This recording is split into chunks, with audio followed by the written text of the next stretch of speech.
Hello viewers and welcome to the last session of our course. Along with this course, I encourage you to take our other courses for architecture, civil works, construction and project operations etc. For starters, let's talk about our Revit course. The biggest difference is that AutoCAD is a CAD software and Revit is software for BIM. Let's understand the difference between BIM and CAD. In simple terms, when using CAD for building design, you focus on creating drawings. When using BIM, you focus on creating a building model and then the drawings can be generated from the model. Now the question arises that what is BIM?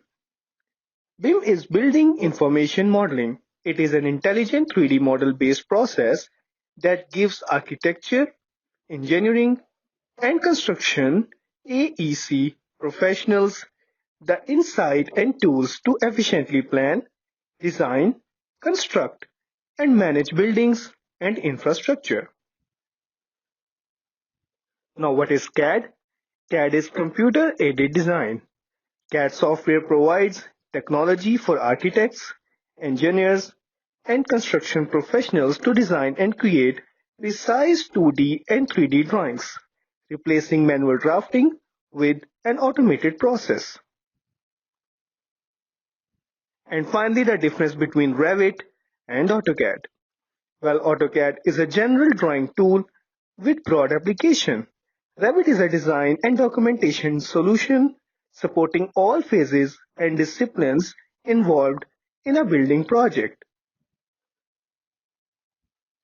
Revit is used to coordinate all data inputs, including CAD, and produce federated project deliverables.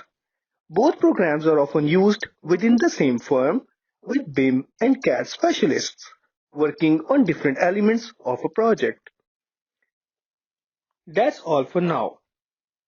Let's call it a day. I hope that we learned a lot together with this course.